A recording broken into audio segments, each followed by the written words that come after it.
vamos a conceptualizar la enfermedad de Chagas o Trypanosomiasis americana. Es una infección producida por ¿qué parásito? Trypanosoma cruzi, es decir que eso ya no se los preguntamos, ¿verdad? ¿O sí? Bien. No, esa pregunta no viene, pero ya lo saben y eso es importante. Y es transmitido por un vector hematófago, es decir que se alimenta de la sangre de personas, animales, tanto domésticos, peridomésticos como estrictamente salvajes. ¿Y cuál es ese vector en El Salvador? ¿Cómo es? Triatoma dimidiata, ¿verdad? Hasta este momento es el que se ha comprobado que transmite el parásito en nuestro país. Sin embargo, si se estudiara más tanto los casos de enfermedad de Chagas como su vector y el parásito, es probable que encontráramos otros vectores. De hecho, en la zona de Aguachapán y Santa Ana hay otros triatóminos que se han encontrado y se han encontrado infectados por tripanosoma, y por lo tanto pudiese ser probable o factible la transmisión hacia el humano o animales. Entonces, sin embargo, al momento nos quedamos con que es Triatoma dimidiata, el vector para Trypanosoma cruzi en nuestro país. Quizás un poquito de historia.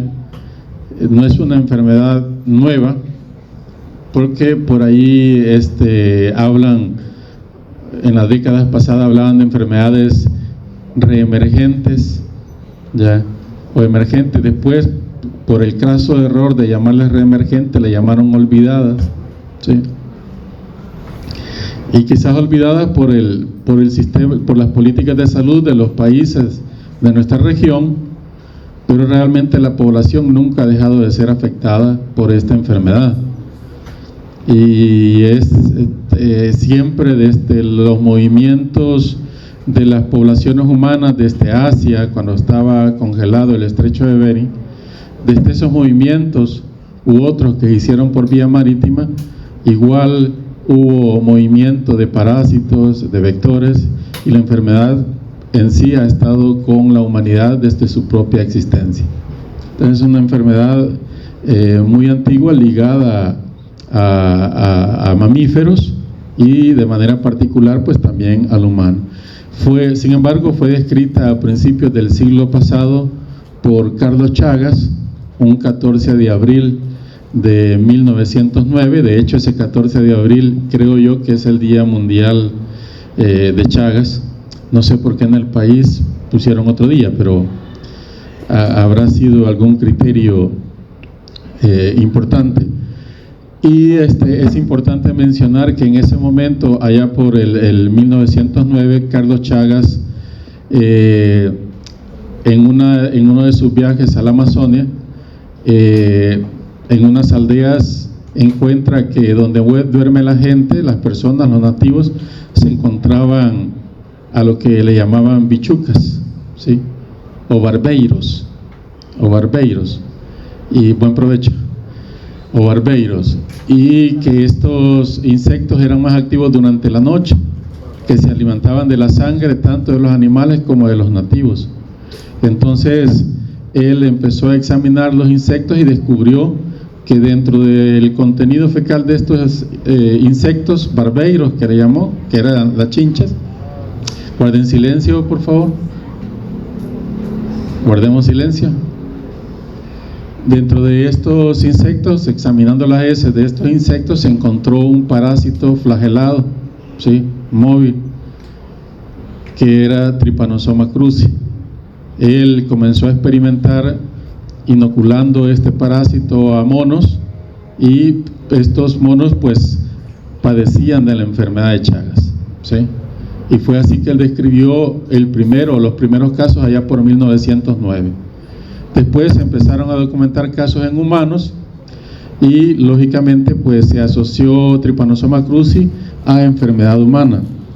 Sin embargo, no fue hasta 1916 que Carlos Chagas y su equipo de investigador documentaron perfectamente en 29 casos humanos que el parásito Trypanosoma cruzi estaba relacionado con la enfermedad que a ese momento todavía no tenía nombre, ya solo se la llamaba tripanosomiasis, y posteriormente se llamó enfermedad de Chagas. Es obvio en honor a quien se le colocó ese nombre. Es otro aspecto a destacar que antes de 1916, un médico salvadoreño, epidemiólogo y parasitólogo, describió el primer caso de enfermedad de Chagas en humano en El Salvador. Y si nos ubicamos en los antecedentes, realmente fue el primer médico que describió la enfermedad de Chagas en el mundo, ¿sí?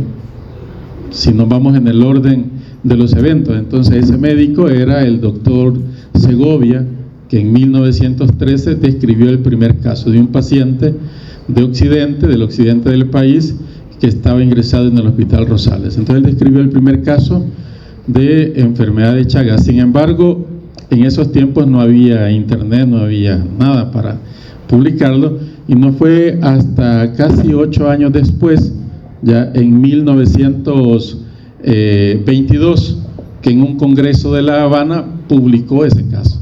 ¿Sí? Vean que de 2013 lo logró publicar o hacerlo público en un consorcio científico en Cuba, en un congreso, hasta 1922. Lógicamente, en 1916 ya Carlos Chagas y su equipo habían informado de casos en humanos, pero Segovia, el doctor Segovia, colega de ustedes, lo publicó en 1913 como un hallazgo importante, y hoy el doctor Segovia, al igual que Carlos Chagas, es reconocido internacionalmente por sus investigaciones en la enfermedad de Chagas.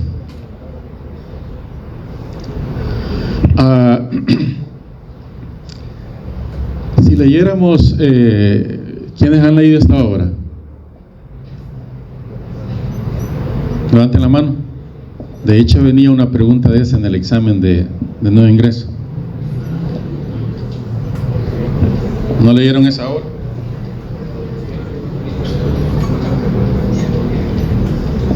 Pero sí escucharon hablar de Carlos Darwin. ¿O no? Ya no le dan eso en bachillerato. Sí les dan. Entonces, uno de los escritos más importantes de Carlos Darwin es El viaje de un naturalista alrededor del mundo, una de sus recopilaciones más importantes. Y se los traigo porque, igual que la vez pasada, creo que Lick Merino estaba dando la clase, hay muchas obras que describen muy importantemente, desde la propia persona que padece la enfermedad, los cuadros clínicos. En este caso, Carlos Darwin, en uno de sus capítulos, de manera particular en el capítulo de ese libro que se llama Las nubes de langostas, y vean que se los he puesto entre comillas porque es literal que lo he sacado de ahí, y dice: las nubes de langosta, la bechuca, enorme chinche negra de las pampas. Se refería a la región de Argentina y Chile.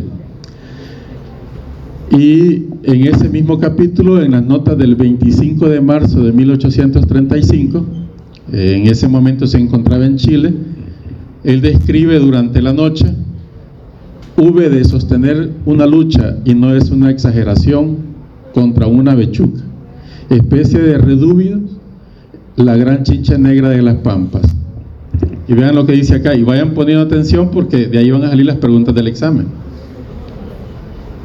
Ya aquí ya vieron que en la noche trabaja la chincha, ¿sí? ¿Qué asco no experimentará uno cuando siente que le recorre el cuerpo un insecto blando? Dice, que tiene por lo menos 1 pulgada de largo. Estamos viendo que el vector tiene distintos estadios, que lo vieron el ciclo pasado, que va desde el huevo, las ninfas y el adulto, ¿sí? Y el adulto puede llegar a tener ese tamaño. Pero vean con lo que termina esa parte del capítulo: su picadura no produce ningún dolor. Ya Carlos Darwin lo describía. Su picadura no produce ningún dolor. Y es curioso ver cómo se va hinchando su cuerpo, de plano que es en menos de 10 minutos se convierte en una bola y hasta ahí quedó el escrito. ¿Qué les hace ver eso? Una chinche alimentándose, ¿verdad? Una chinche alimentándose. Él lo escribió, pero no conocía la enfermedad. No conocía la enfermedad. Posterior a esas travesías, donde Carlos Darwin había viajado por la región de Brasil, Argentina, Chile, Perú, Ecuador y todo el Atlántico y Pacífico de Sudamérica, regresa a Europa. Ya entrado en años, sufre de alteraciones orgánicas gastrointestinales con frecuentes flatulencias, dificultad para defecar, náuseas, vómitos y además afecciones cardíacas, ¿sí? Al final, en la última etapa de su vida, padece de miocarditis con insuficiencia cardíaca y falleció de angor pectoris y un síndrome coronario agudo por infarto de miocardio, es decir, murió por una afectación cardíaca. La abadía de Westminster, que es encargado de muchos personajes de Inglaterra, se ha negado a varias solicitudes de exhumar una muestra de Carlos Darwin para hacerle biología molecular para Trypanosomiasis americana, ¿sí? ¿De qué creen que murió Carlos Darwin?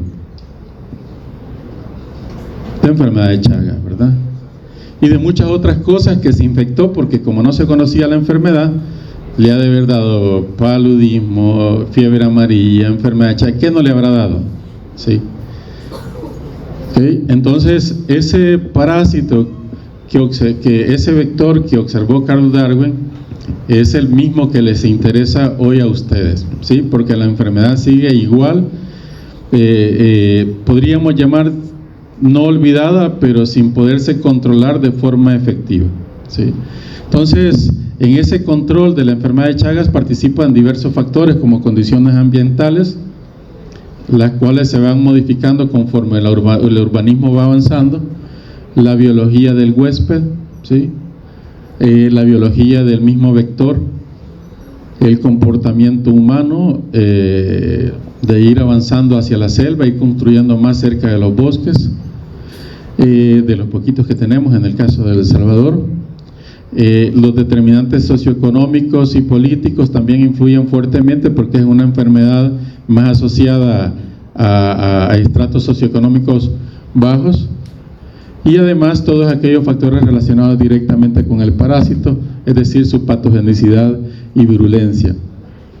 En varios países se ha documentado una disminución del número de casos y aumento de la prevalencia en otros lugares, es decir, podría parecer que algún lugar está tratando de controlar la enfermedad y que en otros se está descontrolando, pero la realidad es que la enfermedad sigue sin control en la mayoría de países subdesarrollados del continente americano, y en aquellos países donde la enfermedad no es endémica, por la migración, muchas personas que migran, por ejemplo, a Estados Unidos y Canadá, en determinado momento en la adultez o ya adulto mayor desarrollan o presentan los síntomas de Chagas crónico, ¿sí? No necesariamente son causos autóctonos de esos países, sino que son debidos a la migración. Entonces, eso puede dar la impresión de que va disminuyendo la prevalencia de la enfermedad en nuestros países y que va aumentando en los países donde no era endémico. Recordando el ciclo de vida de Trypanosoma cruzi, tres cuestiones básicas. La primera es que cuando nos infecta presenta dos estadios. Uno que es intracelular, que se llama, duro por favor, porque de eso sí vienen las preguntas. ¿Cómo se llama el estadio? Amastigotas. ¿Y por qué no lo dicen? Yo puedo pensar que no lo saben. Amastigotas. Pero presenta otro estadio libre, que es el que está entre los eritrocitos, ahí en la sangre. ¿Cómo se llama? ¿Cómo? Tripomastigota sanguíneo. De acuerdo, pero además de ese estadio, cuando el vector, la chinche, se alimenta de la sangre de un mamífero infectado, ingiere tripomastigotas sanguíneos, pero estos tripomastigotas inmediatamente en la parte anterior del tubo digestivo se transforma en epimastigota, ¿sí? En epimastigota. Y además, si nosotros tomamos la muestra de sangre de esa persona que está infectada, de ese mamífero, y la cultivamos en medio Senequi o en medio Lid, en ese cultivo se van a desarrollar también epimastigota. ¿De acuerdo? En el vector, cuando ya está en su estadio de epimastigota, cuando avanza más a la región posterior del intestino y a la ampolla rectal, evoluciona o se desarrolla otro estadio, que es el de tripomastigota metacíclico, y ese es el estadio infectante para los mamíferos. ¿De acuerdo? ¿Alguna duda en eso? Eso lo recibieron en la Transmi 1. ¿Está claro, chicos? Es que yo siento que ustedes están en otra cosa. Si van a salir bien en fármaco, hombre, déjenme. Relájense. 45 minutos que dura la clase, perdón, la hora 45, no les va a quitar mayor cosa. Entonces quedamos claros, ¿verdad? Amastigotas, les digo porque todas las preguntas les van a aparecer el amastigota, el tripomastigota, y si no queda claro ahorita, ya, y si no quieren recibir la clase, van a disculpar también. Si todos me levantan la mano que no quieren recibir la clase, la suspendemos y la doy en línea cuando ustedes quieran. Pero no me parece estar dando la clase si los demás están en otras cosas o haciendo tareas de comunitaria. ¿Qué están haciendo?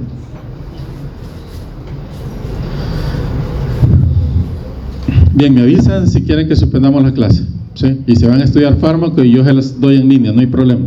No se las voy a dar grabada, se las voy a dar la clase. Va, ok. Entonces ya veíamos que el vector son chinches de la subfamilia Triatominae, ¿sí? Y de estas se conocen más de 160 especies en 5 tribus y 18 géneros. Muchas de estas 160 especies se ha documentado que contienen el parásito Trypanosoma cruzi y que pueden transmitir la enfermedad de Chagas. Es decir, que hay una variedad de vectores en el continente americano que puede transmitir la enfermedad. Pero de esos 160 especies hay 3 géneros que son los más importantes. No quiere decir que no hay otros que pueden transmitir el parásito, pero estos son los más importantes, que son Triatoma, Ronio y Pastrongylos. Esos son los 3 géneros más importantes. Esto ya lo veíamos, los estadios que puede presentar el vector. Es importante conocerlos, ¿sí? Desde el huevo hasta los estadios ninfales, que van desde N1 a N5, y el adulto, ¿sí? Porque de repente le va a llegar la señora con el niño con una gran lesión y le va a llevar la chinche o varias chinches en una bolsita, ¿sí? Y usted debe de reconocer o diferenciarlo de otro tipo de artrópodo, ¿verdad? Entonces deben de reconocerlo. Y eso sucede, claro, sucede que cada 2 días o cada 3 días les va a estar llegando alguien con una chincha ahí a la unidad de salud, ¿sí? Sobre todo si están en regiones donde hay poco control domiciliar del vector. Entonces ahí está lo que describió Carlos Darwin, ¿sí? Que en menos de 10 minutos, decía él, contaba el tiempo, ¿sí? Y en menos de 10 minutos pues ya se había vuelto una bola la chincha, ¿sí? Alimentándose de sangre, y que la picada no dolía cuando se estaba alimentando. Es decir, que la persona cuando estaba siendo picada por la chinche para alimentarse no dolía. Entonces las picaduras son indoloras. Claro, Carlos Darwin no sabía que era porque la saliva de los triatóminos tiene una acción anestésica y anticoagulante, ¿sí? Anestésica y anticoagulante. Esas sí son preguntas de examen. Otro aspecto muy importante, y es que en años anteriores, más bien durante décadas, se ha estado pensando que por qué la chincha realmente puede picar cualquier parte del cuerpo que está descubierta,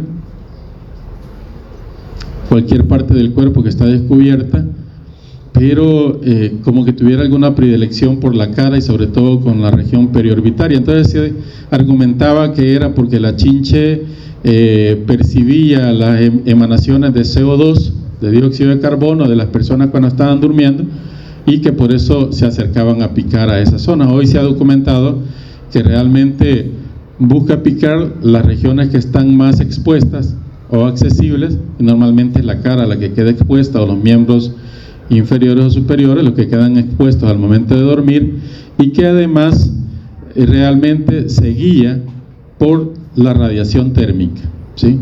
Tiene la capacidad biológica de percibir la radiación térmica y se dirige al lugar donde hay mayor radiación térmica. ¿Y cuáles van a ser esos lugares? Es donde hay mayor microcirculación. Y por ejemplo, donde hay mayor microcirculación es en la región periorbitaria, ¿sí? Entonces es la radiación térmica y no el CO2, ni el ácido láctico, ni el ácido isobutírico que se puede producir, sino que es por la radiación térmica que el vector llega a picar sobre todo la región periorbitaria, por la gran irrigación de la microvasculatura en esas regiones.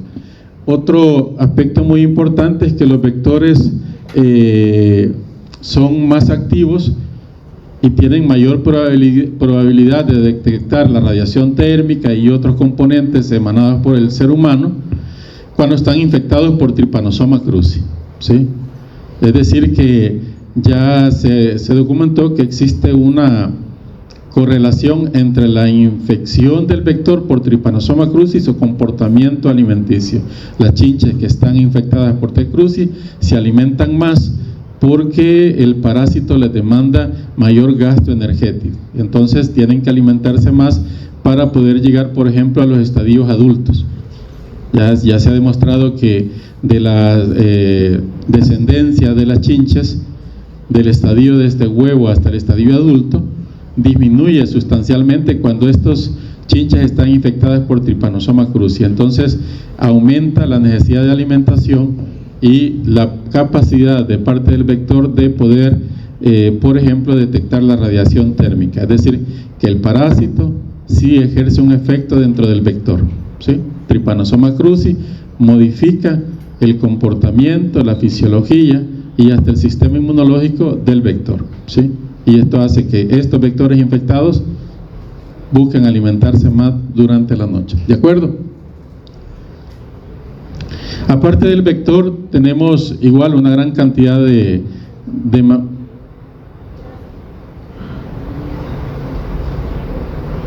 no se preocupe, usted me avisa y continúa. Sí, gracias. Bien, hay más de 150 especies de mamíferos que pueden infectarse con el parásito. Dentro de eso pues incluye al humano, tanto animales, pero animales domésticos, peridomiciliares, selváticos, etcétera. Es decir, que el parásito y el vector van a estar en este ecosistema donde están estos reservorios, y a todos estos les vamos a llamar potencialmente reservorios del parásito, ¿sí? No hay uno en particular. De hecho, cada día se conoce más y más mamíferos que se pueden infectar con Trypanosoma cruzi. ¿De acuerdo?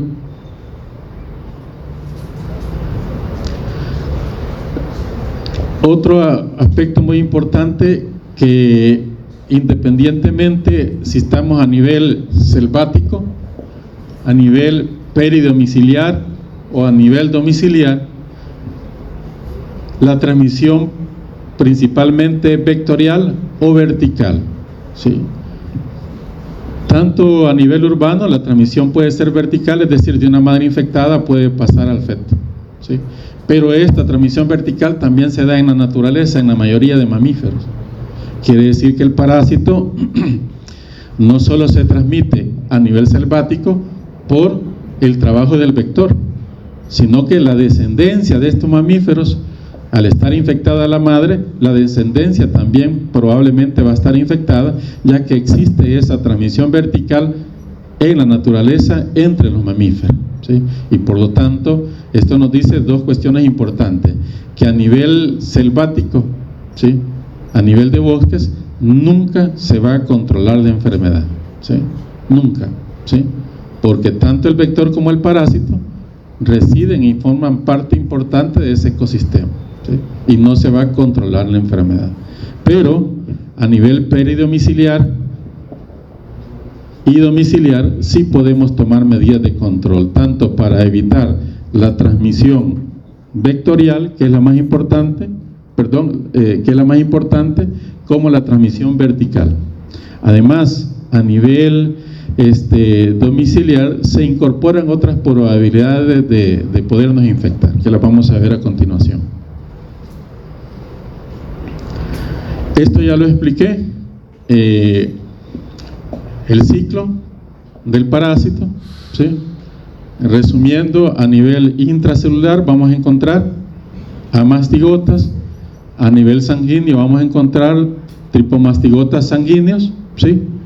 Cuando se alimenta el vector va a chupar tripomastigotas sanguíneos que se van a transformar en epimastigotas. Ese ciclo que se da del parásito en la chincha se llama metaciclogénesis. Esos epi se van a transformar en tripomastigotas metacíclicos ya en la región posterior del intestino o en la polla rectal. En una chinche bien alimentada se van a dar esas fases, pero en chinches que están durante meses en inanición, entre el epimastigota y el tripomastigota metacíclico se pueden generar estadios evolutivos intermedios, por ejemplo esferomastigotas y otros estadios. En cuanto la chincha se alimenta, los epimastigotas y esos estadios intermedios se transforman en tripomastigotas metacíclicos. Entonces pueden ver ustedes que la alimentación de la chinche es indispensable e importante para que esa metaciclogénesis termine de epimastigota hasta tripomastigotas metacíclicos. Entonces aquí pueden observar el parásito en un frotis sanguíneo, el vector, y aquí pueden observar bien los nidos de amastigota, ¿sí? Es importante esta parte que les he puesto acá. ¿Qué células van a infectar? Van a infectar prácticamente cualquier célula del cuerpo, ¿sí? Cualquier célula que tenga a su disposición purinas, ¿sí? Que es un sustrato fundamental para el parásito, ¿sí? Y por lo tanto puede infectar en teoría cualquier célula. Y de eso depende mucho también la patogenia de la enfermedad. ¿Solo qué células no producen purinas, por ejemplo, en nuestro organismo? Los eritrocitos. Y por eso el parásito no infecta los eritrocitos, ¿sí? Porque el eritrocito carece de uno de los sustratos más importantes de Trypanosoma cruzi para sus requerimientos energéticos. ¿Cómo se clasifica Trypanosoma cruzi? Pueden observar ustedes en el renglón de arriba, allá por 2003-2005 se hacía una clasificación de TC1 y unas subclasificaciones que realmente generaba bastante controversia, porque no se basaba en aspectos genéticos, sino que se basaba en aspectos serológicos, de perfil de proteínas, otras pruebas bioquímicas. Entonces era bastante complicada su clasificación. Con el mejoramiento de las técnicas de biología molecular y siendo estas más accesibles, se hizo una clasificación basada siempre en características bioquímicas, de perfil proteico, ¿sí? Pero importantemente basadas también en el genoma del parásito. Es así que la nomenclatura actual se basa en lo que se llama unidades discretas de tipificación, ¿sí? ¿Y cuántas unidades discretas de tipificación o DTU tenemos? Tenemos 6 documentadas que afectan al humano, de TC1, T-Cruzi1, T-Cruzi2 hasta T-Cruzi6, y una séptima que es T-Cruzi7, pero que no se ha documentado su presencia en humanos, sino que se ha documentado en algunas especies de murciélago, ¿sí? Entonces, importante para la clase son las primeras 6 unidades discretas de tipificación, porque las 6 se ha demostrado que produce enfermedad en humanos. ¿Para qué es importante poder conocer o saber qué unidad discreta de tipificación está infectando a mi paciente. Y es que está estrechamente relacionada con las regiones donde se presentan estas Trypanosomas cruzi, pero además se correlaciona con el cuadro clínico que se desarrolla. Y además, incluso si tiene un mayor ciclo de transmisión urbana o selvática, ¿sí? Entonces vean que la clasificación en DTU tiene un impacto importante tanto epidemiológico como clínico. Aquí podemos ver en esta lámina cómo está distribuido T cruzi 1 o la DTU1. Vean que va desde la mitad de México a casi la mitad de Sudamérica. Lógicamente, al momento es el que se ha descrito en Centroamérica y en El Salvador, ¿sí? T cruzi 2 lo tenemos en región de Brasil, Argentina, Chile, Paraguay, etcétera. Vean que el T cruzi 3 está más que todo en Brasil, T cruzi 6 en región de Brasil, y casi todos están en esta región. Y T cruzi 4, que vean que tiene una distribución un tanto más atípica, incluso en la parte de Norteamérica, ¿sí?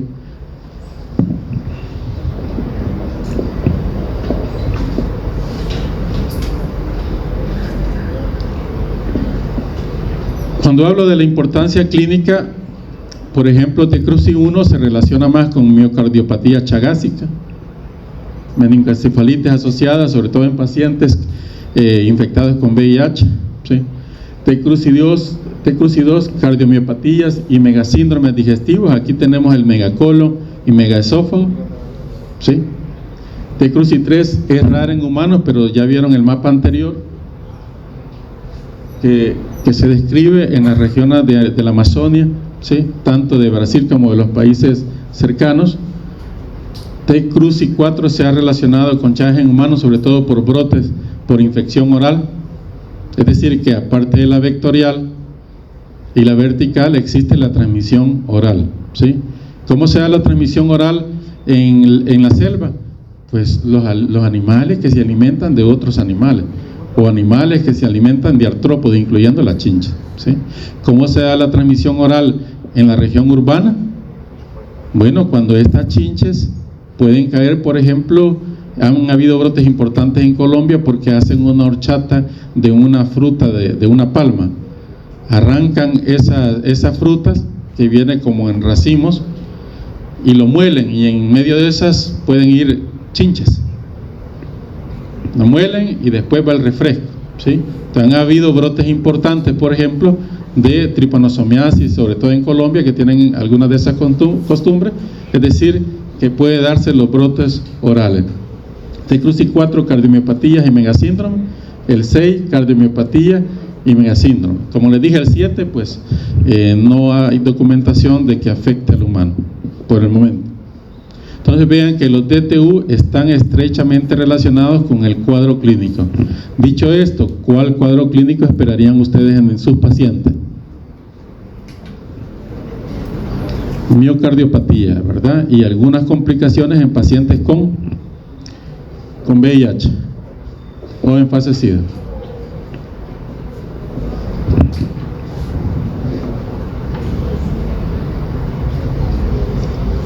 Y hay diversos estudios que han demostrado esa correlación, sobre todo México, Colombia, Brasil estudia bastante la enfermedad. Este es un estudio mexicano donde han tomado muestras de pacientes humanos, de infecciones en mamíferos e incluso de chinches que han transmitido, por ejemplo, de manera experimental a monos o ratones, y se ha demostrado la afectación por órganos. Vean, por ejemplo, este estudio mostró que el 51% afectaba corazón, 35% músculo, 12% esófago, y así los distintos estudios que van a depender de la DTU que esté infectando al humano. Los mecanismos de transmisión ya los mencionamos. El principal, ¿cuál es? ¿Cuál es el principal? Vectorial, ¿verdad? Ya mencionamos otro que se da tanto a nivel selvático como a nivel urbano, que es el vertical. Y ya mencionamos un tercero que se da tanto a nivel selvático como a nivel urbano, pero en urbano es raro, en selvático es frecuente, es el transmisión oral. Sin embargo, también puede haber por transfusión sanguínea. Hoy esto se ha disminuido bastante porque a toda persona que va a ser transfundida, las que les van a transfundir sangre, a esa sangre se le hace la prueba de Chagas, ¿sí? Esta es la transmisión vertical, transplacentaria. Puede ser por trasplante de órganos, por accidente de laboratorio. Digamos acá que tenemos el parásito, en un accidente podemos inocularnos el parásito, ingestión de alimentos y depredación de los triatóminos, es decir, todos aquellos animales mamíferos que se alimentan también del insecto pueden infectarse, es decir, que la transmisión oral a nivel selvático que les mencionaba.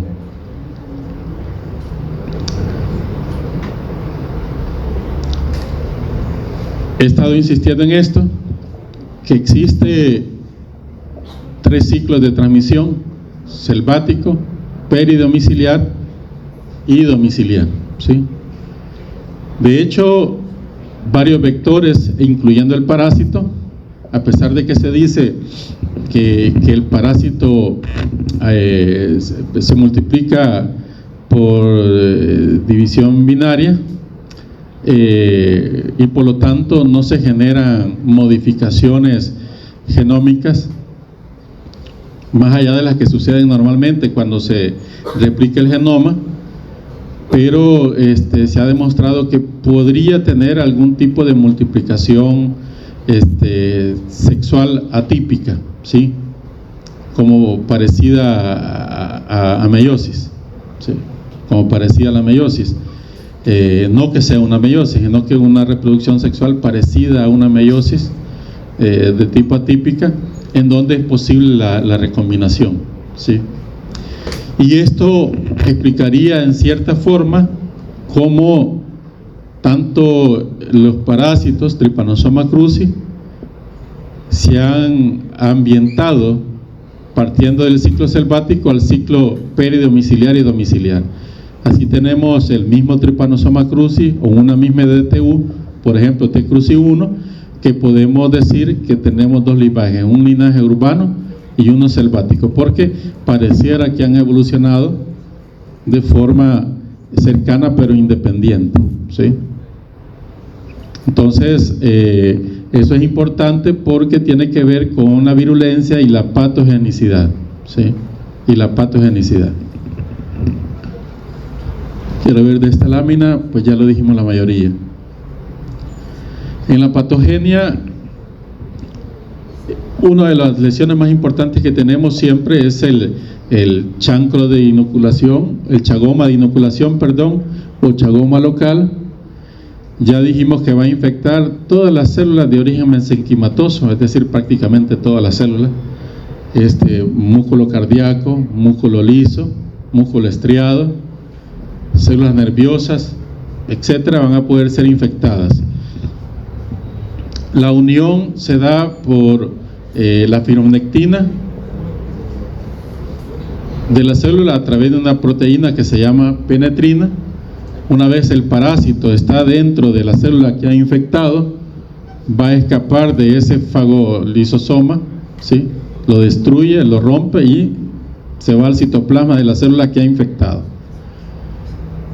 Ya en esa célula comienza a multiplicarse, ¿sí? Comienza a multiplicarse por fisión binaria y se va a transformar ¿en qué?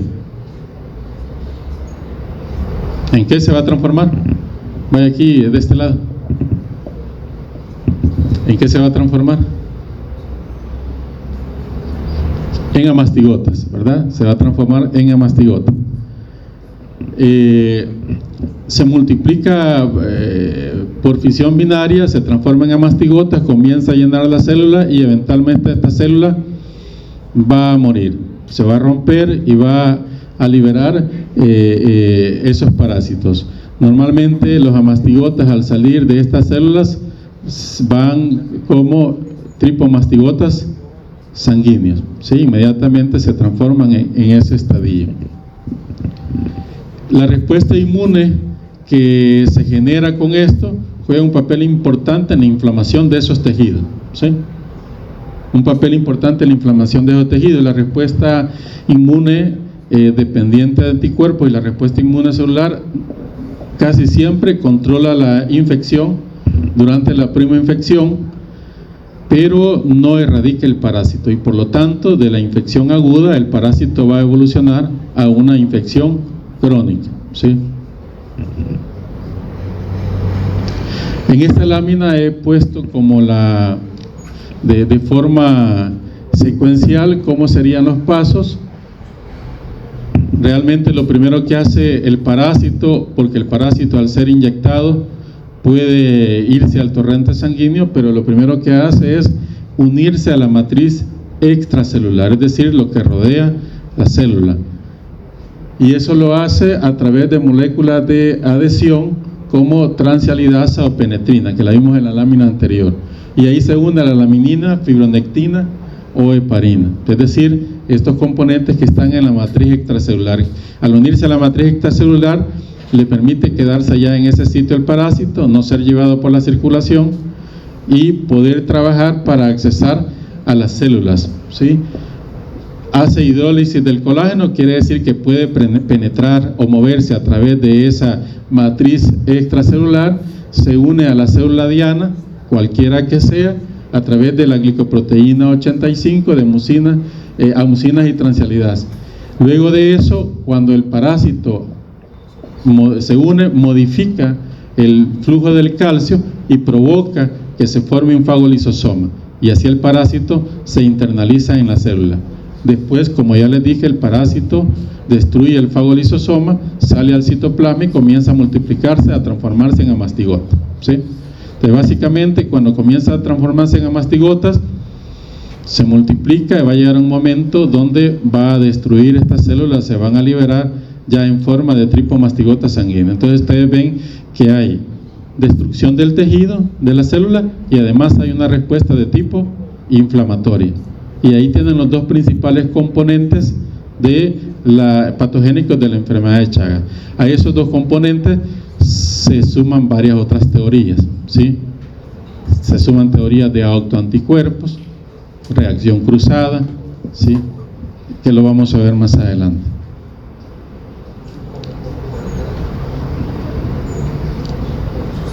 Esto ya lo mencionamos. En la fase aguda, pues tanto inmunidad humoral como celular va a controlar la infección, va a haber una fuerte inmunidad, ¿sí? Es una fuerte respuesta, pero no elimina por completo el parásito, porque recuérdense que está intracelular y puede, de acuerdo a algunos estudios, como infecta o puede infectar casi cualquier célula, estar en células que están en sitios inmunoprivilegiados, se llama, ¿sí?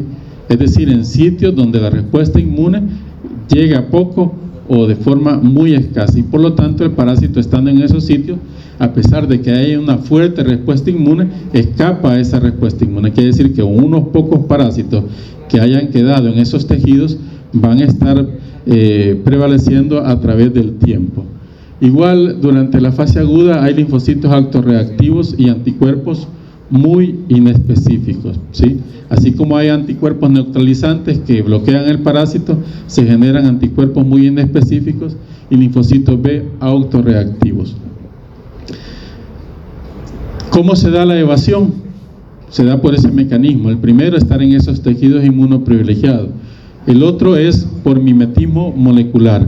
Muchos de los componentes del parásito son componentes, si no idénticos, muy parecidos a componentes celulares, y por lo tanto el sistema inmunológico no los reconoce como extraños, ¿sí?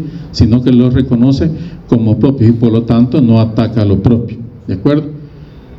Actividad anticomplementaria va a estar disminuida o bloqueada en contra del parásito, cambios antigénicos del parásito, y ya mencioné estar de forma intracelular sobre todo en tejidos inmunoprivilegiados. Los anticuerpos juegan un papel fundamental, porque anticuerpos que van dirigidos específicamente a un componente del parásito pueden tener reacción cruzada con componentes del tejido del huésped: cardíaco, músculo liso gastrointestinal, esofágico, neurológico, etcétera, y por lo tanto ya no solo la misma infección del parásito, sino la respuesta inflamatoria del huésped afecta esos tejidos, buscando como objetivo eliminar el parásito.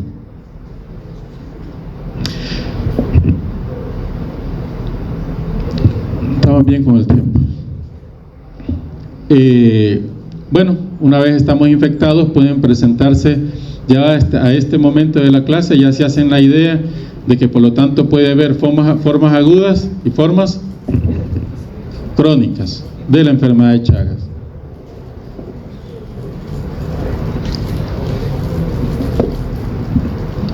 Entonces podemos tener formas clínicas agudas, crónicas, y la crónica puede dividirse en dos subtipos: indeterminada y determinada.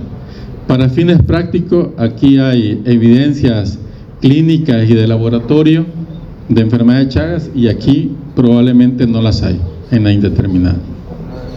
Y además tenemos la transmisión vertical, es decir, la Chagas congénito, ¿sí? En el Chagas agudo el periodo de incubación puede andar de 1 a 2 semanas, ¿sí?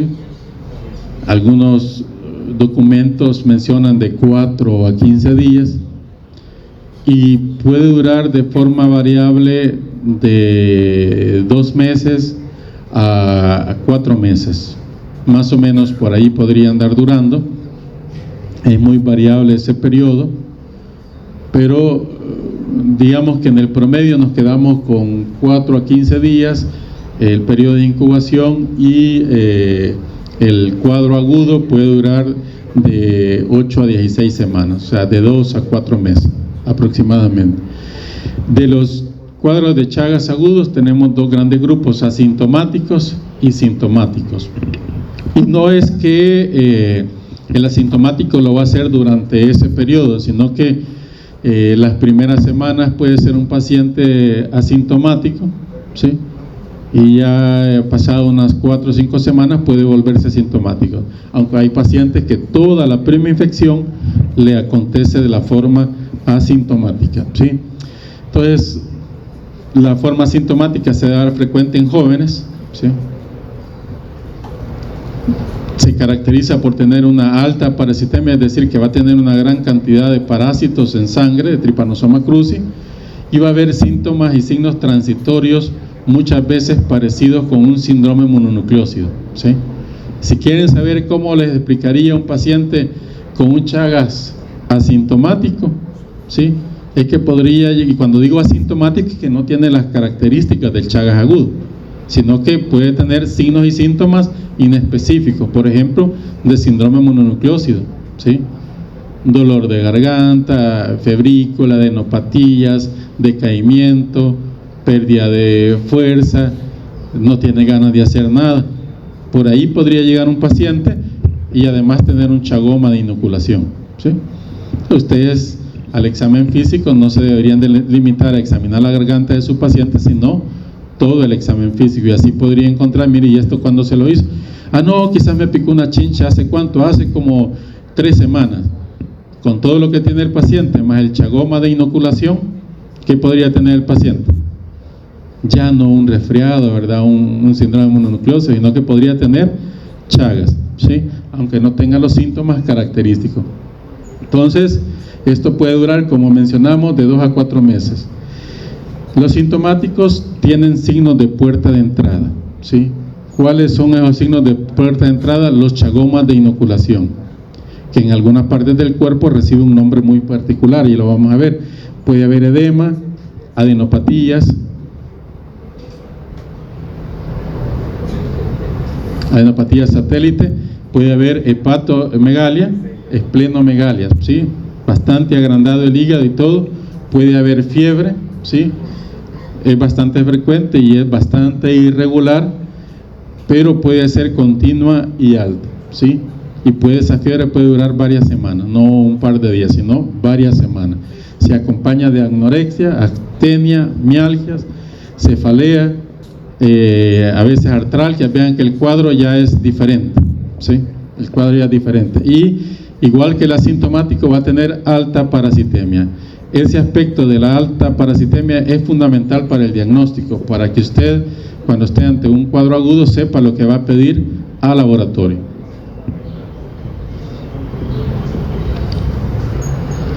Los signos de puerta de entrada, pues son los chagomas de inoculación, que puede ser, como mencionamos al principio, cara, extremidades inferiores, superiores, lo que queda expuesto o lo que casi siempre queda expuesto al momento que dormimos, ¿sí?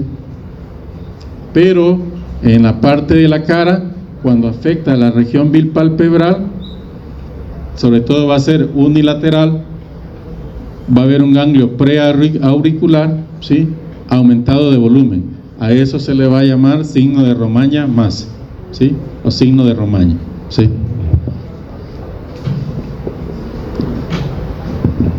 Y en el caso de los chagomas, que es la misma picada de la chinche, puede estar en cualquier parte del cuerpo. Puede tener un aspecto furunculoideo, como esto, ¿sí? Pueden ser violácidos e indurados, como este, ¿sí? Pueden estar como úlceras, ¿sí? Es decir, que no necesariamente lo vamos a encontrar de esta forma, el signo de Romaña, sino que lo podemos encontrar desde formas ulceradas, como furúnculos, o solamente indurado, ¿sí? Podemos encontrar cualquiera de esas tres formas el signo de Romaña, ¿sí? Un aspecto importante en esta fase aguda de la enfermedad, sea asintomático o sintomático, es que vamos a tener abundantes tripanosomas cruzi en sangre, y además vamos a tener abundantes amastigotas en los tejidos, y de eso depende el diagnóstico. En el Chagas agudo, por supuesto que puede haber compromiso cardíaco, y cuando se presenta en el Chagas agudo se va a presentar como una miocarditis.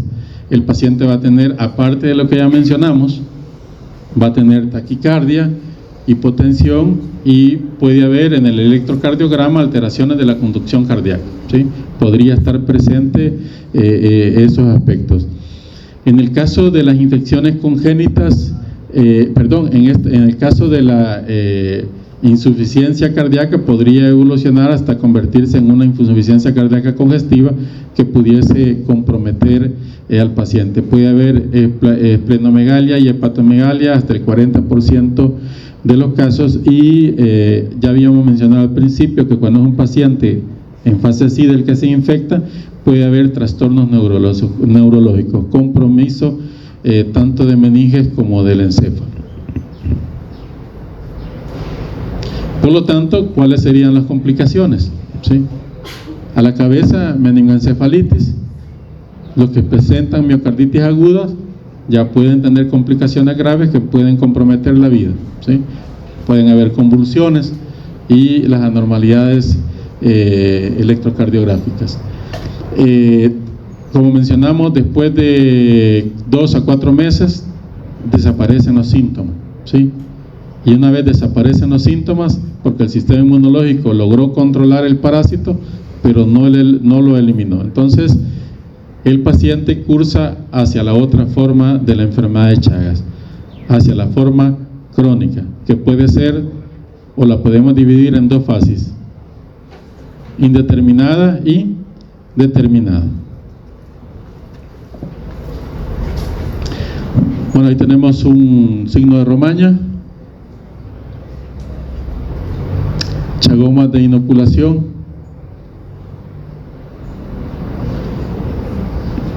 signo de Romaña clásico. Lástima que no se logra ver realmente la inflamación del ganglio. Vean que puede afectar tanto niños como adultos, y los niños que se quedan pues quietos en la noche.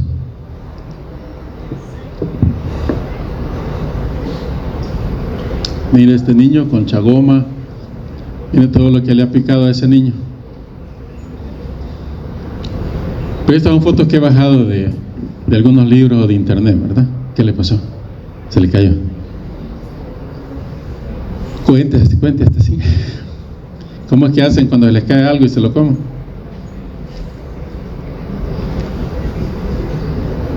Bien. Este ya es un paciente que vimos en la comunidad.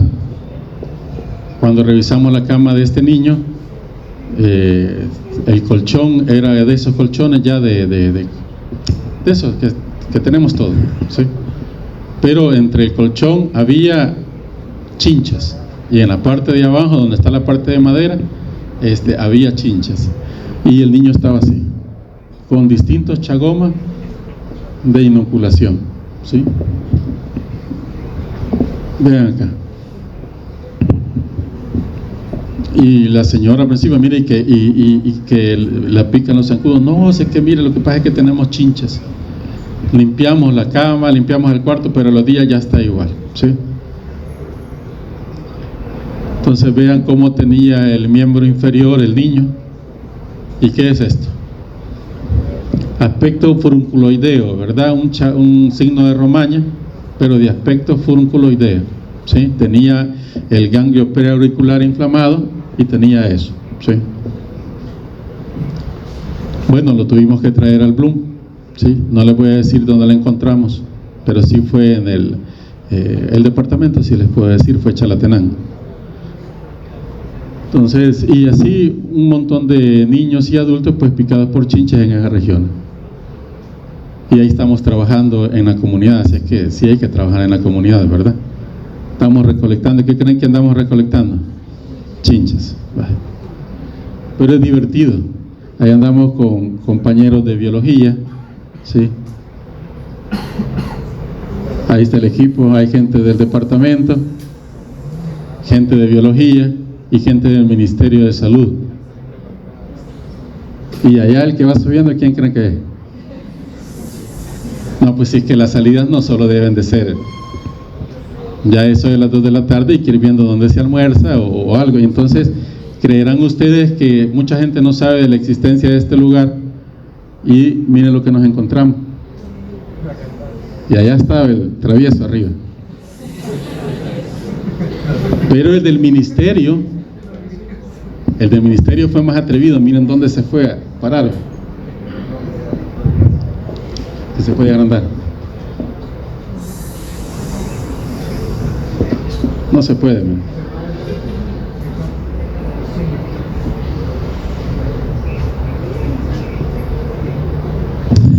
Entonces sí hay que hacer trabajo en la comunidad, sobre todo de tipo investigativo. Por ejemplo, el doctor Segovia, y regreso con el doctor Segovia, es que ustedes deberían de seguir el ejemplo de esos maestros. El doctor Segovia, en aquel momento, cuando encontró el caso de Chaga, adivinen qué fue lo primero que hizo. ¿Ah? Nah. Pues sí, claro, lo reportó, pero de la sangre del paciente inoculó ratones, ¿sí? Y los ratones enfermaron. Y él observó que los ratones no enfermaban como enfermaban los ratones de experimentación en Colombia. Infectó también algunos monos, y los monos no enfermaban como los de experimentación en Colombia, ni que enfermaban igual que los de Brasil. Otro aporte, y que pasó desapercibido, del doctor Segovia fue que el parásito es el mismo, pero que la patogenicidad y la virulencia varía de acuerdo a la región geográfica.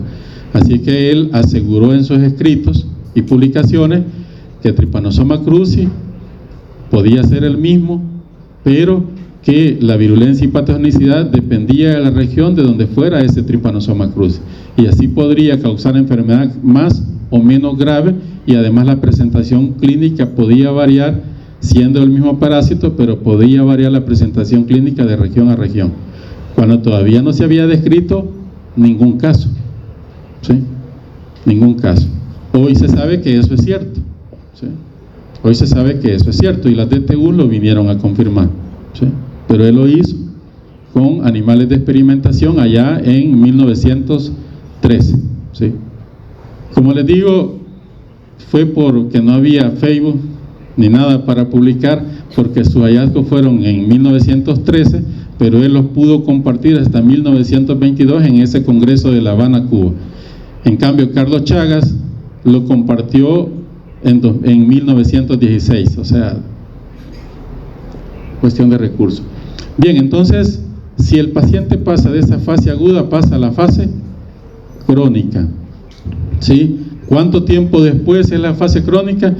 Puede ser 6 meses después, 12 meses después, 2 años, 3 años, 4 años. Se ha descrito de 10 hasta 30 años después, ¿sí? Es decir, que alguien puede estar infectado en la adolescencia, más 30 años después, allá por los 50, 55 años, de repente aparecer con insuficiencia cardíaca, o porque le mandaron una radiografía de tórax para trabajo, aparece con la gran cardiomegalia. ¿De dónde? ¿Sí? ¿De dónde? Muy probablemente nadie se va a acordar de que fue picado por chinche. Sí funciona el antecedente cuando van a la consulta por ese hallazgo, de que cuando estaban niños, ¿dónde vivían? Y si recuerdan que había chinche. La mayoría de gente recuerda eso, ¿sí? La mayoría de gente recuerda eso. Entonces, en nuestro medio, la mayoría de las manifestaciones van a ser de naturaleza cardíaca, principalmente insuficiencia cardíaca. Puede haber otras presentaciones, pero se da sobre todo en pacientes con inmunosupresión, pacientes con SIDA. En otras regiones se da siempre la insuficiencia cardíaca, pero además se puede aumentar la prevalencia de otro tipo de operaciones, como son el megacolon y el megaesófago, o la presentación de trastornos neurológicos. ¿De acuerdo?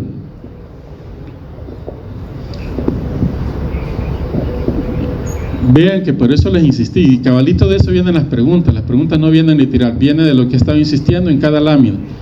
¿Qué les insistí en las anteriores? Abundantes parásitos sanguíneos y además abundantes parásitos intracelulares, grandes nidos de mastigotas en distintos tejidos. ¿Cuál es la característica de este? Escasos parásitos sanguíneos, más no se van a encontrar, y escasos amastigotas en los tejidos. Entonces, ese aspecto es fundamental. ¿Por a qué prueba va a pedir usted en el Chagas crónico? ¿Sí? No va a pedir las mismas pruebas que para Chagas agudo. La patogenia de Chagas crónico ya la estuvimos describiendo. No necesariamente está relacionada con el parásito. Es muy probablemente una combinación tanto de el daño del parásito y la respuesta inmunológica del huésped. Desde mediados del siglo pasado se empezaron a hacer algunas propuestas. Miren, allá por 1955, que la tripanosomiasis americana crónica es una reacción alérgica a antígenos del parásito, que quedó como memoria inmunológica, y así se mantuvo hasta allá por 1974, que por la infección del parásito se pierde la autotolerancia y por lo tanto anticuerpos generados contra el parásito o incluso anticuerpos propios pueden reaccionar contra antígenos propios, ¿sí? Se pierde esa tolerancia hacia nuestros antígenos.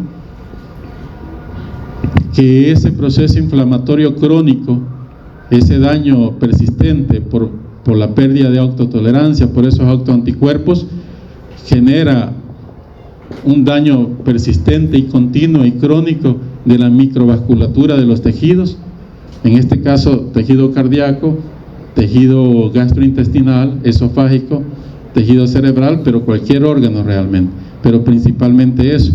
Y al haber pérdida de microvasculatura, hay pérdida de oxigenación de esos tejidos y por lo tanto el tejido cardíaco, el músculo liso de esófago, del intestino, del colon, se va perdiendo, ¿sí? Se va perdiendo. Como parte de una importante hipótesis de por qué se da el Chagas crónico. Y como les digo, no es solo eso, puede ser tanto el parásito como la respuesta inmune. Entonces tenemos el periodo indeterminado. Va a haber baja parasitemia, la serología va a estar positiva, pero va a haber títulos bajos, ¿sí? Va a haber títulos bajos.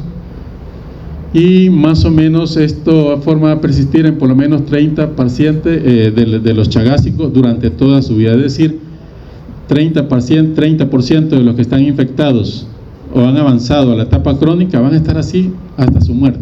¿sí? Y probablemente sin presentar ninguna anomalía, ¿sí? Entonces, otro aspecto muy importante en el indeterminado es que no van a haber las afecciones características del Chagas crónica, es decir, ni cardíacas ni digestivas, ¿sí?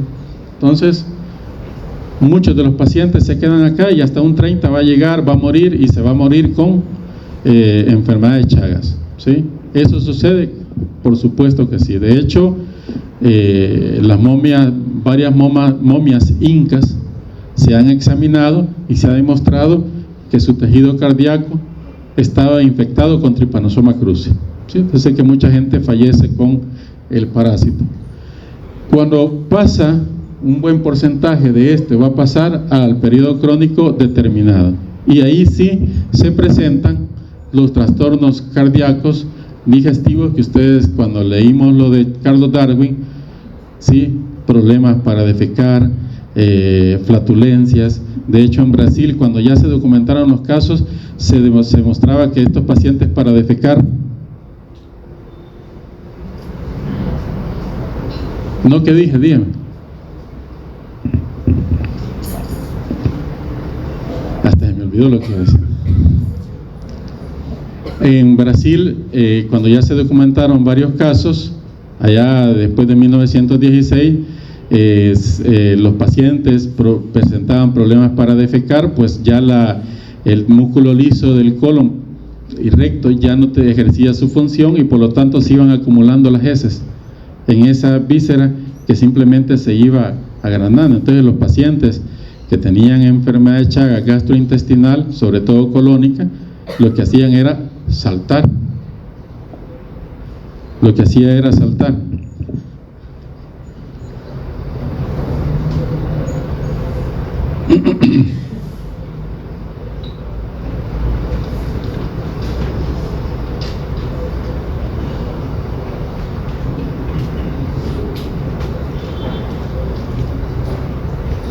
Carlos Darwin o Carlos Chagas, los dos. ¿Qué fue lo que dije? Darwin. Sí, Carlos Darwin, como les dije al principio de la clase, ¿qué fue lo que padecía? Problemas de defecación y flatulencias abundantes, ¿sí? Se le acumulaban, se le inflaba, por eso sentía él que el abdomen, y después dejaba escapar los gases, y ahí la víscera otra vez lograba, ¿sí? De eso padeció Carlos Darwin y de su cardiopatía. Entonces Carlos Chagas, cuando en 1916 describieron los primeros casos, una de las cosas que encontraron fue eso, que los pacientes tenían ese problema para defecar, tenían abundante flatulencia, ¿sí? Y era por que el músculo liso de estos órganos, y además el tejido nervioso también se había destruido por la afección de la microvasculatura, por la respuesta autoinmune, por el proceso inflamatorio y probablemente por el efecto directo del parásito. En ese orden quizás de importancia, ¿sí? Entonces aquí tenemos una necropsia de corazón normal, y vean una necropsia de un corazón chagásico. Vean que casi tiene el doble de tamaño.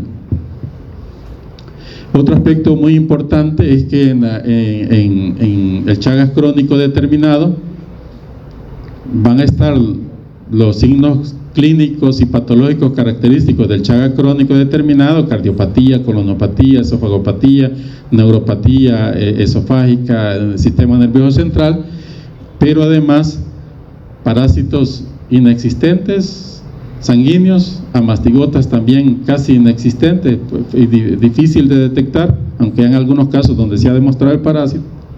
Pero los títulos de IgG aquí van a estar presentes, pero aumentados. En cambio, en Chagas crónico indeterminado va a estar presente la IgG, pero a títulos bajos. ¿De acuerdo?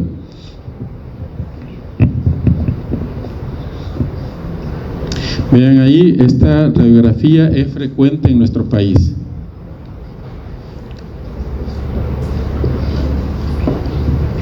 cuando a usted le llegue esta radiografía, por cualquier otra cosa que usted le haya dejado, porque nunca, mire, hágase la radiografía para ver si tiene enfermedad de Chagas, no. Se le deja por cualquier otra cosa y normalmente aparece eso, esa gran cardiomegalia. Entonces lo primero que tiene que hacer usted, ¿sí?, esa gran cardiomegalia, lo primero que tiene que hacer usted es historiar al paciente, su niñez, su juventud, donde vivió, ¿sí?, si ha tenido problemas cardíacos, palpitaciones, cansancio, etcétera, todo eso. Así usted determinará si ese paciente se queda con usted o usted necesita referirlo, ¿sí?, o lo debe de sospechar o le manda a hacer pruebas de Chagas crónico, ¿sí?, para ver si usted puede cerrar el diagnóstico antes de referirlo al cardiólogo, por ejemplo. Los pacientes chagásicos normalmente deben de ser tratados por el cardiólogo, ¿sí?, por el cardiólogo.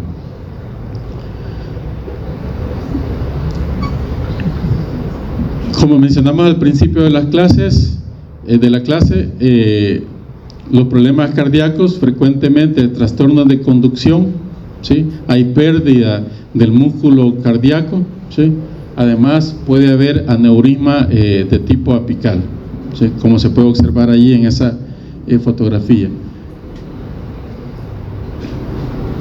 Vean acá, aparentaría que el corazón tiene buena musculatura, pero realmente ya casi no tiene nada. Miren, ha perdido prácticamente su musculatura. Vean ahí está una necropsia en la aneurisma apical. Esas son las megavísceras, como han perdido su grosor.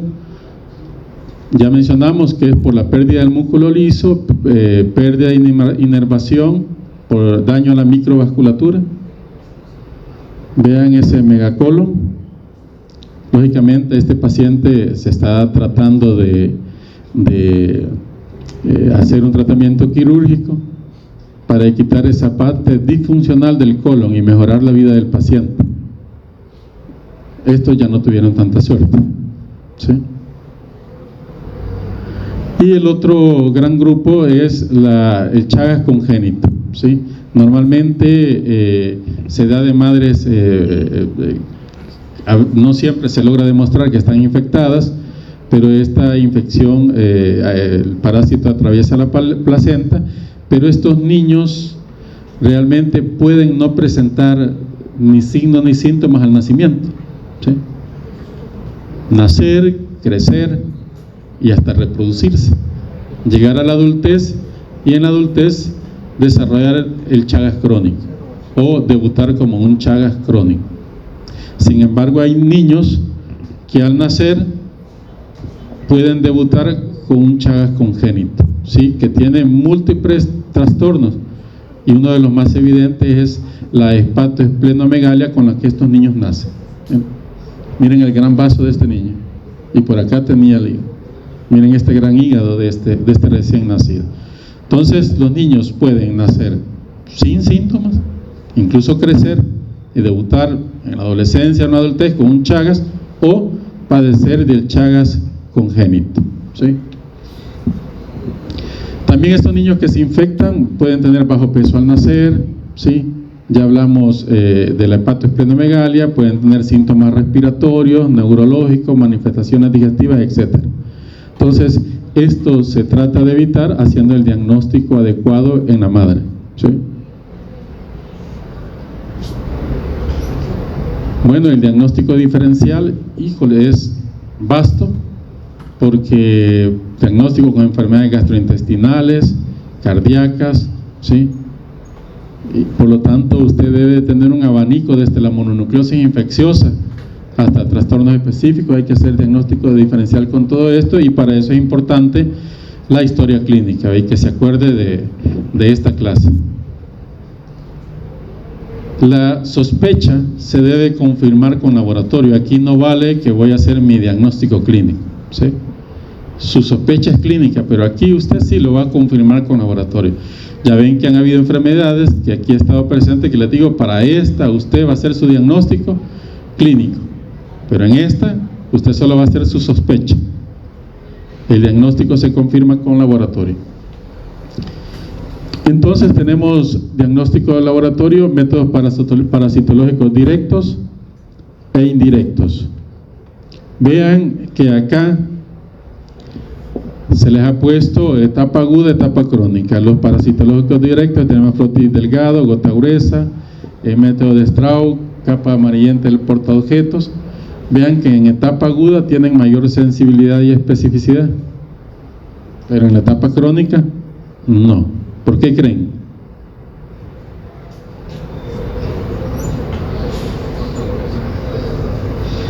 Correcto, porque en la etapa aguda hay abundantes parásitos sanguíneos e intracelulares, pero en la etapa crónica no la hay. Además hay métodos parasitológicos indirectos como el senodiagnóstico y el cultivo, que miren 100% de especificidad y sensibilidad, pero en la etapa crónica, a pesar que tiene mayor sensibilidad que todos los directos, baja entre el 20 y el 50%, es decir, se disminuye la posibilidad, pero se ha logrado rescatar parásitos de pacientes con Chaga crónica, ¿sí? Entonces ustedes bien podrían mandar algunos de ellos. Quizás el más frecuente que podrían mandar ustedes, frotis delgado, gota gruesa, examen de sangre fresca o método de Strauss, ¿sí? Esos podrían mandar ustedes fácil si sospechan de un Chagas agudo. Los indirectos, pues realmente difícil. No hay donde ustedes le puedan pedir, hágame cultivo para Chagas a un laboratorio privado, no se lo hacen. Y senodiagnóstico menos, ¿sí? El senodiagnóstico quizás el único lugar donde se hacía todavía hace una década era acá el departamento. No sé si se hacía en otra parte, William. No, ¿verdad? Solo acá se hacía, ¿sí? Pero ya no se hace. Nos fumigaron las chinches. Sí, habían chinches que no estaban infectadas, porque para hacer el senodiagnóstico se ocupan chinches que no están infectadas.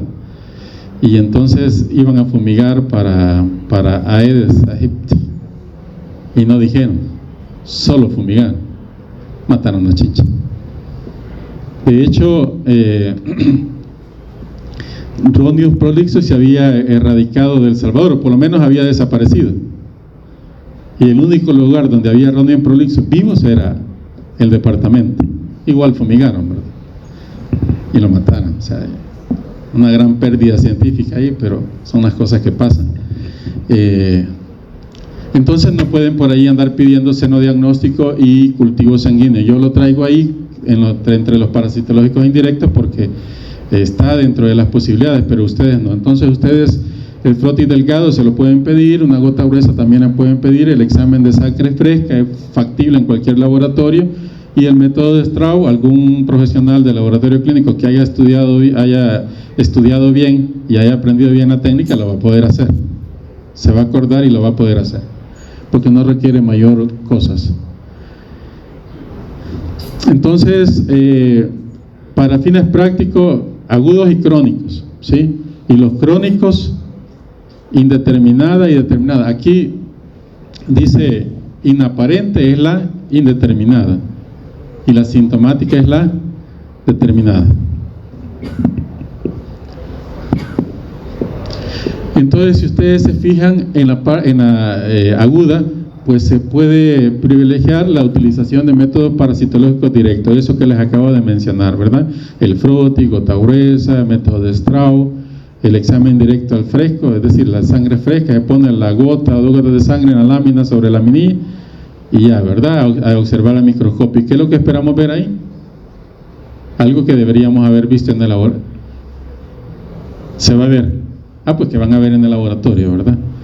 Que van a ver en el laboratorio, lo que es lo que observaría el profesional del laboratorio clínico y que les va a reportar a ustedes. Pero para la crónica indeterminada o determinada se fundamenta sobre todo en métodos serológicos indirectos que van a poner de manifiesto la respuesta inmune del huésped, ¿sí? Entonces aquí tenemos un frotis coloreado de Trypanosoma cruzi. Aquí está un tripanosoma, que es lo que van a ver ustedes en el laboratorio, pero de esta sangre fresca se hizo una coloración y ahí está el parásito. Creo yo que esa fue con amatoxilina ocina. William, sí, ¿verdad? ¿Será? Ginza, con Ginza. El método de Straub, pues ahí aumenta la posibilidad de poder observar el parásito, pues se concentra la sangre. El cultivo, que ya dijimos que no se hace, pero se puede hacer con medio LID, con medio Zenequi. Aquí lo hemos hecho con los dos, ¿sí? Actualmente está con medio Zenequi el parásito. Este es el senodiagnóstico. Vean que se ocupaban chinches que no estuvieran infectadas, se ponía al paciente, se ponían unos cubitos de madera donde se metían las chinches que no habían comido durante un par de semanas, ¿ya? Y cuando se ponían ahí, ¿qué es lo que se hacía? Es que las chinches se alimentaran del paciente. ¿Se acuerdan el ciclo del parásito en el vector? Entonces lo que se buscaba era eso. Estos vectores no tenían parásito, y lo que se esperara es que un determinado tiempo iban a haber ingerido tripomastigotas sanguíneos, se iban a transformar ya en la chinche en epimastigotas, y después íbamos a encontrar en el intestino posterior tripomastigotas metacíclicas.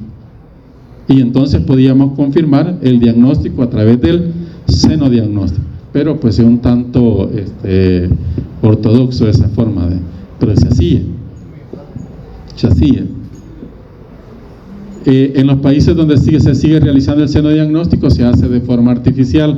Se saca la sangre del paciente, se pone la sangre del paciente en una membrana y las chinchas se meten debajo de esa membrana para que se alimenten de la sangre del paciente. Ya menos ortodoxo. Allí no sufre tanto a la gente, porque acuérdense que decía Carlos Darwin en sus escritos cuando lo picaban las chinchas, que no le dolían, solo veía como la chincha en 10 minutos se volvía una bola, pero que no le dolía la picada. Lo que no sabía él es que después, cuando le empezaba a picar, se rascaba. ¿Y qué se inoculaba al rascarse? Los parásitos que estaban en las heces y orina, ¿verdad? Ese digan ustedes, porque si dicen orina no le van a... La chinche tiene un sistema de excreción de tipo renal que se conecta al intestino, ¿verdad? Entonces sale orina y heces, ¿verdad? Entonces, vamos a ver.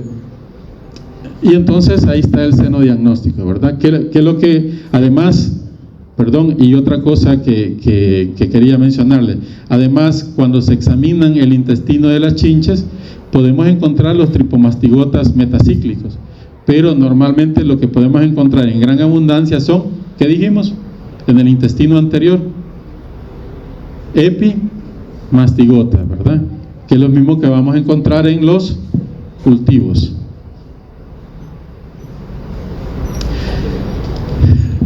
Para las formas determinadas ya hablamos que podemos utilizar métodos serológicos como fijación del complemento, aglutinación en lácteos, hemaglutinación indirecta, inmunofluorescencia indirecta, ELISA. Aquí tenemos una inmunofluorescencia de Trypanosoma cruzi, que también la veíamos, pero yo creo que esa sí hoy ya no la vamos a ver.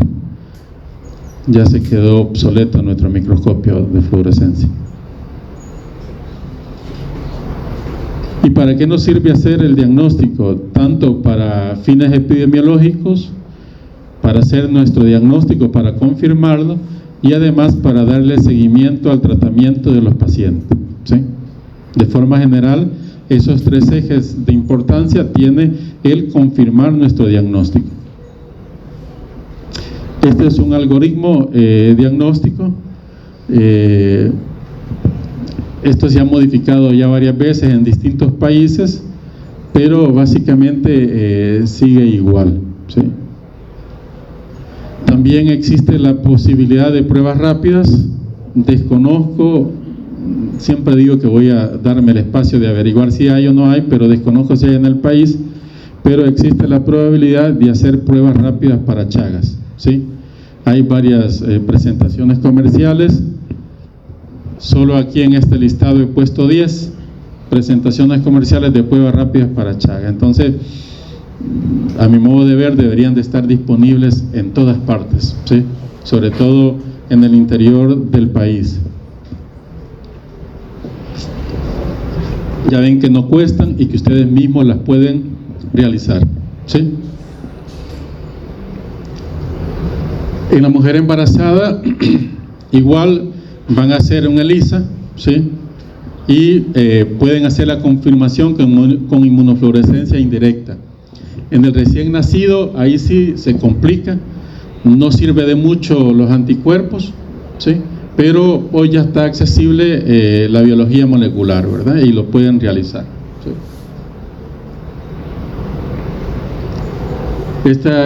Bueno, aparte de lo anterior, lo ideal y lo que se está haciendo en la mayoría de países realmente es biología molecular para Chagas, y la serología se está dejando básicamente para estudios epidemiológicos, ¿sí?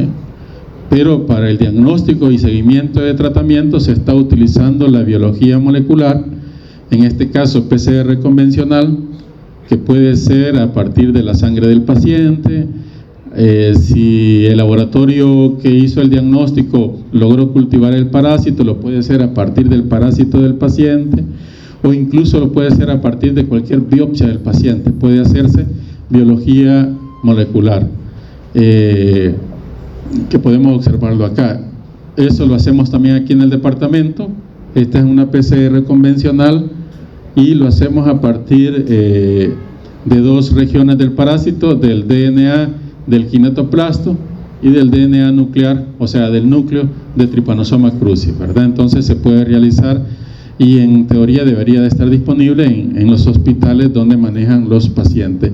Esto es para hacer el diagnóstico, y para dar el seguimiento de tratamiento, la carga parasitaria a través de PCR en tiempo real cuantitativa, es decir, que nos dé la carga parasitaria, y esta carga tendría que ir disminuyendo conforme el tratamiento va ejerciendo su efecto.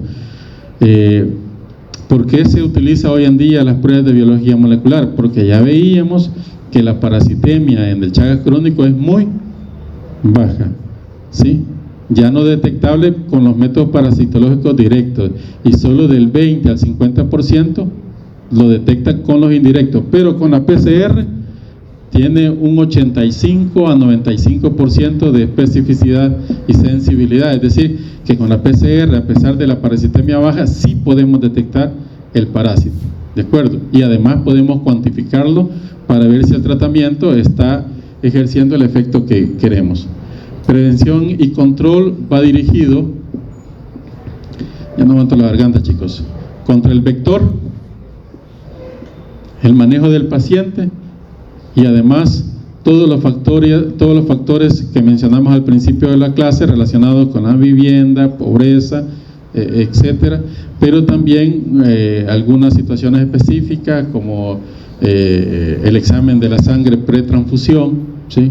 Prevenir accidentes de laboratorio, etcétera. Pero normalmente va dirigido a control del vector, control de los factores epidemiológicos, incluyendo mejora de vivienda, ¿sí? Porque la chinche, aunque hoy ya se acopló a vivienda de tipo mixta, pero antes estaban las viviendas de adobe, y en los agujeros pues se mantenía escondida durante el día porque la luz solar afecta todos sus sistemas de navegación, por decirlo de esa forma, y por la noche pues ya no se ve afectada por la luz solar, ¿ya? Y por eso funciona a la perfección la chincha, y por eso funciona o se alimenta durante la noche.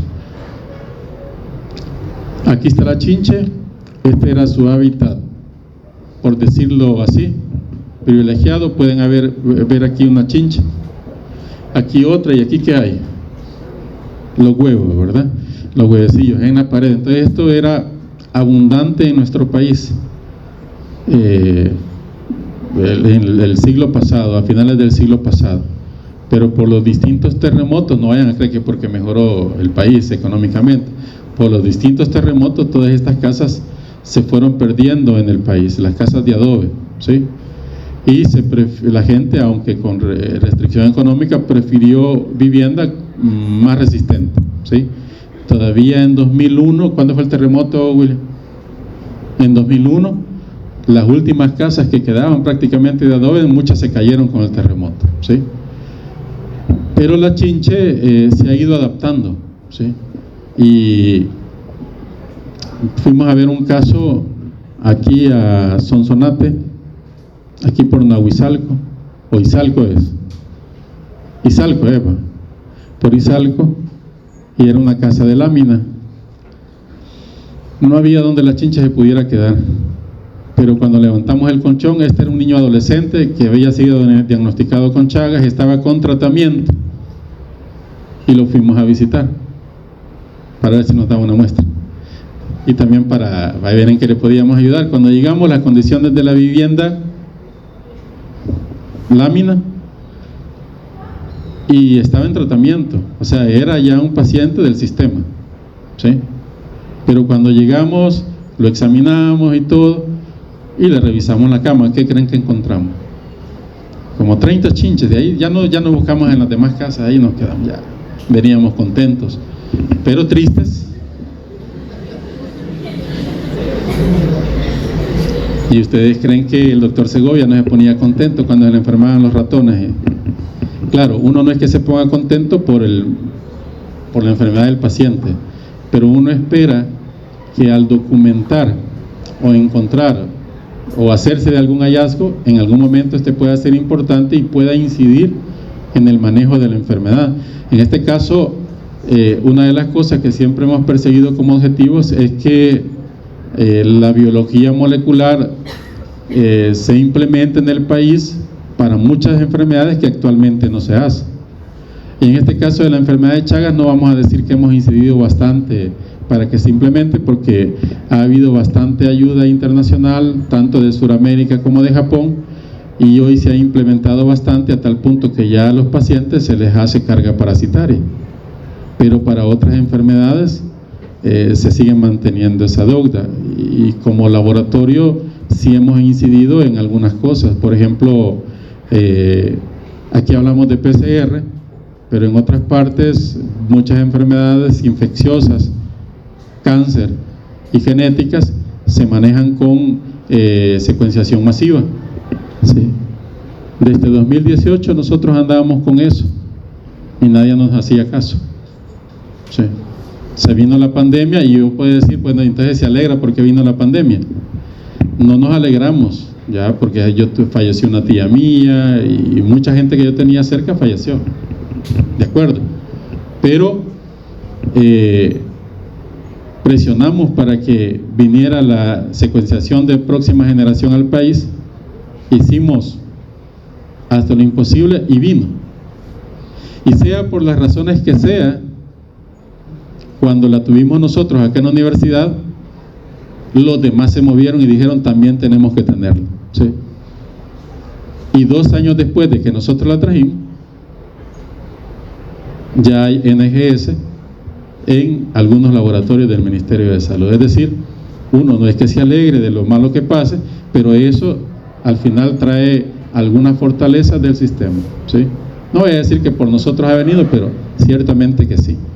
Entonces, eso es lo que uno persigue, ¿no? A veces no solo encontrar algo es importante, a veces demostrar que algo sirve también ayuda, ¿sí? Entonces, hoy, ¿qué estamos haciendo? Presionando para que se utilice para los pacientes con cáncer, la NGS, para que se puedan caracterizar adecuadamente los cánceres. Hoy nosotros seguimos con una medicina, ya en 5 minutos terminamos, chicos, seguimos con una medicina tradicional, pero en muchos países, incluyendo países en vías de desarrollo, se está utilizando la medicina de precisión. ¿Qué es la medicina de precisión? Si yo tengo una leucemia linfocítica aguda, antes tenía que darle un cóctel de fármacos sin saber que ese fármaco le iba a hacer efecto. Si le hacía efecto, bien, lograba sacar a mi paciente. Si no le hacía efecto, los fármacos antineoplásicos son altamente tóxicos. Entonces, no le iba a hacer efecto a la leucemia, más que el fármaco altamente tóxico se venía a sumar a la enfermedad y yo terminaba matando el paciente. Resulta que estos fármacos van dirigidos contra mutaciones específicas que generan las leucemias, por ejemplo. Entonces, ¿cómo yo puedo saber qué fármaco debo de utilizar y cuál no debo de utilizar?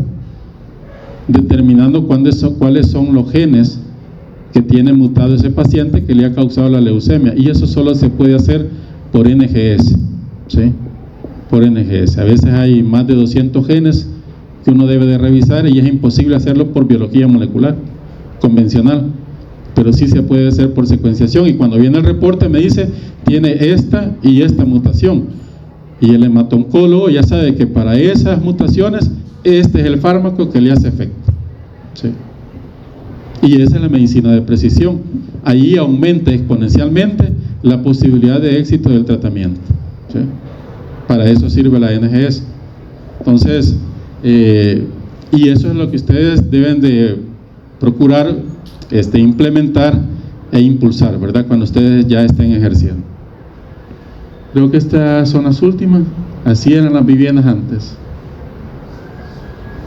Y hoy ya no hay de esas. Están, esto se lo leen, por favor. Les voy a hacer una pregunta de esto.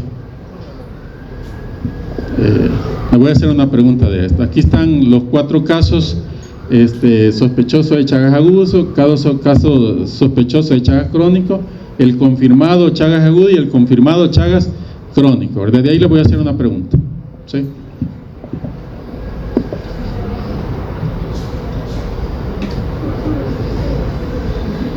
Transmisión congénita, vigilante. Transmisión oral puede darse, hay que estar pendiente, pero la transmisión vectorial, la más frecuente, ¿verdad? Y por lo tanto el control del vector es importante, y ese es el veneno que se utiliza en nuestro país, ¿sí? Para serles sincero, no sabía. En una de las salidas preguntamos, ¿y qué es lo que ocupan para? Alfa-cipermetrina es la que ocupan, ¿sí? Para fumigar y erradicar. Y en otra salida que hicimos a otro pueblo de Chalate, vimos que las casas que habían fumigado quedan como con una impregnación blanca, y habían fumigado un año antes, y en las casas que habían fumigado no encontramos chinches, ¿sí? Y en las que no habían fumigado en esa ocasión, porque la gente a veces no deja, porque tiene gallina, porque tiene esto, porque entonces no quiere fumigar y no permite. En las casas que habían fumigado un año después, cuando nosotros llegamos, no habían chinches en esas casas, y en las que no permitieron fumigar, sí había chinches. Entonces, ese es el veneno que actualmente se ocupa. Y cuando salen a fumigar, pues siempre sale un médico, pues ahí acompañando al personal técnico y todo. Entonces ustedes tienen que saber.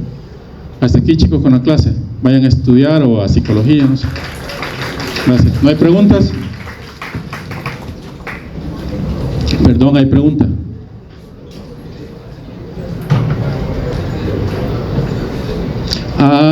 Es que ya ven, el Lee William.